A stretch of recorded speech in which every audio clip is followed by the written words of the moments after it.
Hello friends, welcome to do practice. आज का हमारा टॉपिक है factors affecting price elasticity of demand. हम इससे पहले प्राइस इलास्टिसिटी ऑफ डिमांड का meaning, degrees of price elasticity of demand और methods of price elasticity of demand cover कर चुके हैं। आज हम करेंगे factors affecting price elasticity of demand के कौन कौन से फैक्टर्स हैं जो कि प्राइस इलास्टिसिटी ऑफ डिमांड को इफ़ेक्ट करते हैं। फर्स्ट आता है नेचर ऑफ कमोडिटी, कि उस कमोडिटी का नेचर कैसा है। जैसे कि अगर उस कमोडिटी का नेचर नेसेसिटी है, नेसेसिटी मीन्स अगर वो जो कमोडिटी है वो ज़रूरत वाली है, तो उसकी जो डिमांड है वो होगी इनइलास्टिक। जैसे कि साल्ट एक ज़रूरत की चीज़ है, अगर उसका प्राइस बढ़ भी जाएगा तो हम उसको ख़रीदना बंद नहीं करेंगे, तो उसकी जो डिमांड है वो इनइलास्टिक होती है। अगर उस कमोडिटी का नेचर कंफर्ट वाला है, कंफर्ट मीन्स जो मैं आराम के लिए आरामदायक है, जो हमें ज़रूरी है पर इतनी ज़रूरी नहीं कि उसके बिना हम चल नहीं सकते। जैसे कि साल्ट था, वो नेसेसिटी के आइटम में आ गया कि उसके बिना तो हमारा जीवन पॉसिबल ही नहीं। जैसे साल्ट वाटर वो हमें चाहिए चाहिए, तो उसकी डिमांड होगी इनइलास्टिक, कि अगर प्राइस बढ़ेगा भी तो डिमांड पर कोई फ़र्क नहीं पड़ेगा। अगर उस कमोडिटी का नेचर कंफर्ट है, जैसे कि रेफ्रिजरेटर, हमें ज़रूरत है पर अपने आराम के लिए, आराम देने के लिए ज़रूरत है रेफ्रिजरेटर, तो वहाँ पर उसकी जो डिमांड होगी वो होगी इलास्टिक, कि प्राइस अगर बढ़ जाता है तो डिमांड कम हो जाएगी, और अगर कंफर्ट मीन्स रेफ्रिजरेटर का अगर प्राइस कम हो जाएगा तो डिमांड उसकी बढ़ जाएगी। तो नेसेसिटी के केस में था कि जो डिमांड होती है वो इनइलास्टिक होती है, कंफर्ट के केस में डिमांड इलास्टिक होती है। प्राइस अगर कम हो गया तो डिमांड बढ़ जाएगी, तो जो वहाँ पर डिमांड होगी इलास्टिक, मतलब प्राइस के कम होते ही डिमांड में चेंज आ गया। अगर उस कमोडिटी का नेचर लग्जरी है, जैसे कि आईफोन का अगर प्राइस थोड़ा सा भी कम होता है तो डिमांड उसकी बहुत ज़बरदस्त तरीके से बढ़ती है। तो यहाँ पर जो डिमांड हो गई वो हाईली इलास्टिक हो गई, मतलब यहाँ पर इलास्टिसिटी हमारी ग्रेटर देन 1 हो गई। जैसे ही आईफोन के प्राइस में थोड़ा सा भी चेंज आता है, थोड़ा सा भी वो उसका प्राइस कम हो जाता है, तो उसकी डिमांड बहुत ज़्यादा तरीके से बढ़ जाती है। तो लग्जरी के केस में elasticity of demand highly elastic होती है। सेकंड आता है अवेलेबिलिटी ऑफ सब्स्टिट्यूट, कि अगर उस कमोडिटी का सब्स्टिट्यूट अवेलेबल है तो वहाँ पर डिमांड होगी हमारी इलास्टिक। अगर उस कमोडिटी का सब्स्टिट्यूट अवेलेबल नहीं है तो वहाँ पर डिमांड होगी इनइलास्टिक। जैसे हमने सब्स्टिट्यूट के केस में किया था टी और कॉफ़ी, कि अगर टी का प्राइस बढ़ जाता है तो कॉफ़ी की डिमांड बढ़ जाएगी, क्योंकि टी का सब्स्टिट्यूट अवेलेबल है कॉफ़ी। अगर टी का प्राइस बढ़ा तो लोग जो है वो कॉफ़ी की तरफ स्विच कर जाएंगे और कॉफ़ी की डिमांड बढ़ जाएगी, क्योंकि दोनों एक ही सब्स्टिट्यूट है, तो टी पी सकते हैं या हम कॉफ़ी ले सकते हैं, दोनों सब्स्टिट्यूट में है। टी का सब्स्टिट्यूट अवेलेबल है कॉफ़ी, अगर इसका प्राइस बढ़ा तो कॉफ़ी की डिमांड बढ़ गई। तो यहाँ पर अगर उसका सब्स्टिट्यूट अवेलेबल है तो डिमांड होगी इलास्टिक, और अगर उसका सब्स्टिट्यूट अवेलेबल नहीं है तो डिमांड होगी इनइलास्टिक। थर्ड आता है नेचर ऑफ यूज़, कि उस प्रोडक्ट का नेचर ऑफ यूज़ कैसा है। मान के चलो कि अगर उसका सिंगल यूज़ है तो उसकी जो डिमांड है वो होगी इनइलास्टिक। जैसे सिंगल यूज़ में मान के चलो टूथपेस्ट, फॉर एग्जांपल टूथपेस्ट का एक यूज़ है कि वो ब्रश करने के काम आएगी।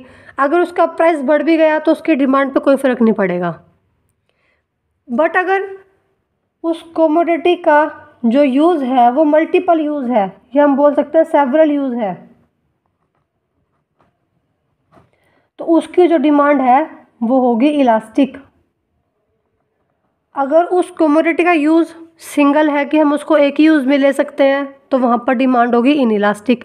जैसे टूथपेस्ट था कि अगर उसका प्राइस बढ़ भी गया तो डिमांड पे कोई फ़र्क नहीं पड़ेगा या बहुत कम फ़र्क पड़ेगा।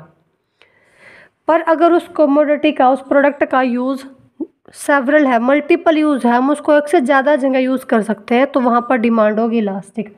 फॉर एग्ज़ाम्पल मिल्क के बहुत यूज़ है, मिल्क पीने में काम आ गया, पनीर में काम आ गया, दही में काम आ गया, खीर बनाने में काम आ गया, कि अगर मिल्क का प्राइस कम हो जाता है तो उसकी डिमांड बहुत ज़्यादा बढ़ जाएगी।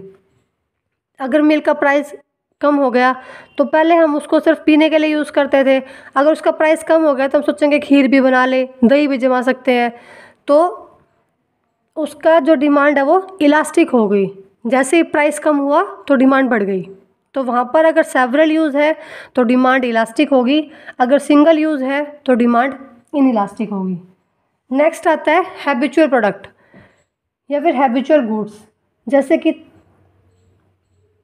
तंबाकू,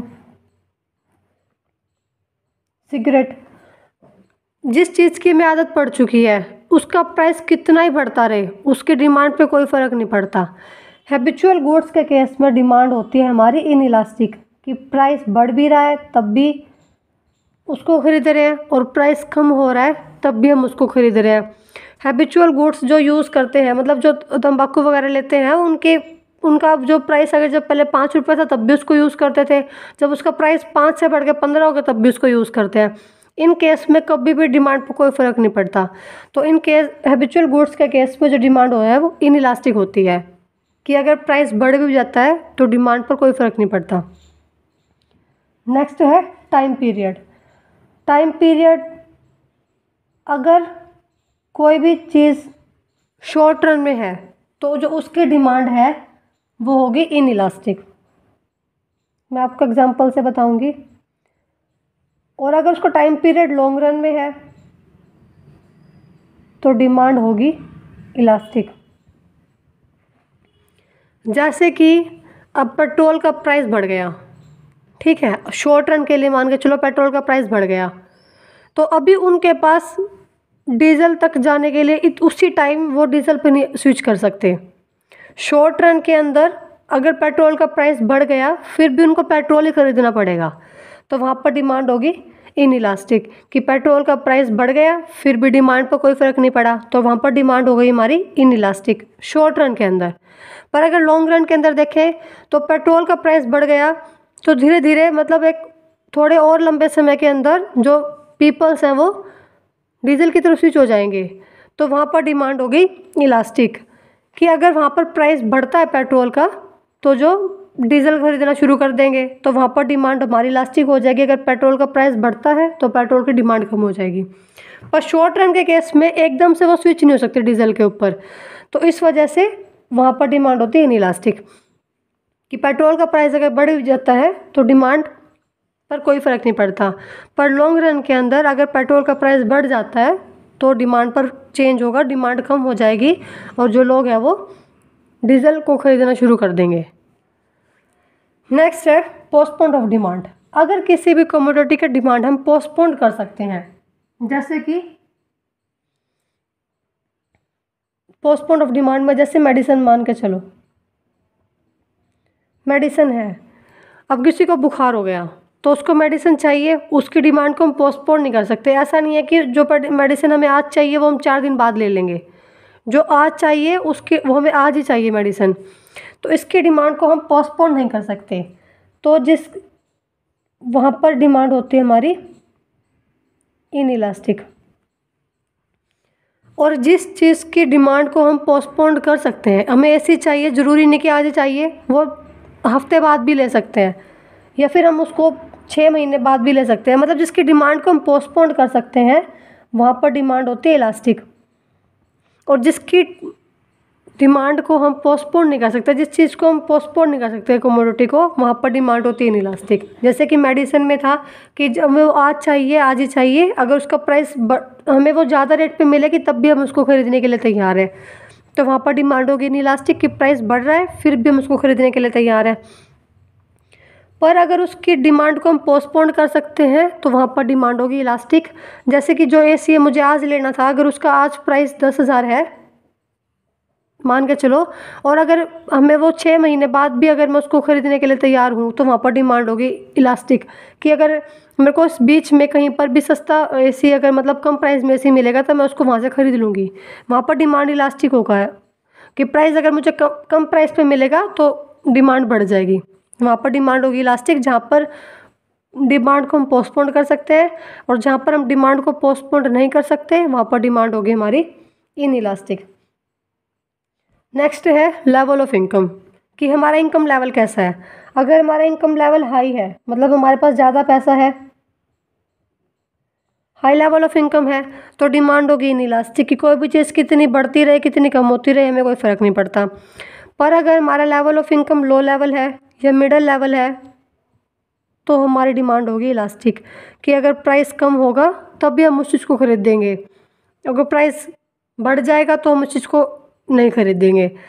तो ये था हमारा लेवल ऑफ इनकम। अगर हाई लेवल है, ज़्यादा पैसा है किसी के पास, तो वहाँ पर डिमांड होगी इनइलास्टिक कि किसी भी कमोडिटी का प्राइस कितना ही बढ़ता रहे तो उसकी डिमांड पर कोई फ़र्क नहीं पड़ता, वो गए इनइलास्टिक। पर अगर लो लेवल या मिडल लेवल इनकम है हमारी तो वहाँ पर डिमांड इलास्टिक होगी। जैसे ही प्राइस कम हुआ तो हम भाग के उसको खरीदने जाएंगे, तो प्राइस कम होते डिमांड में चेंज आ गया तो वहाँ पर हमारी डिमांड हो गई इलास्टिक। ये था हमारा factors affecting price elasticity of demand. हमारा price elasticity of demand complete हो गया, जिसमें हमने डिग्रीज, मेथड्स, फैक्टर्स, इसका मीनिंग क्या है, सब कुछ कवर कर लिया है। तो अगर आपको किसी और भी टॉपिक पर वीडियो चाहिए तो आप हमें कमेंट में बता सकते हैं।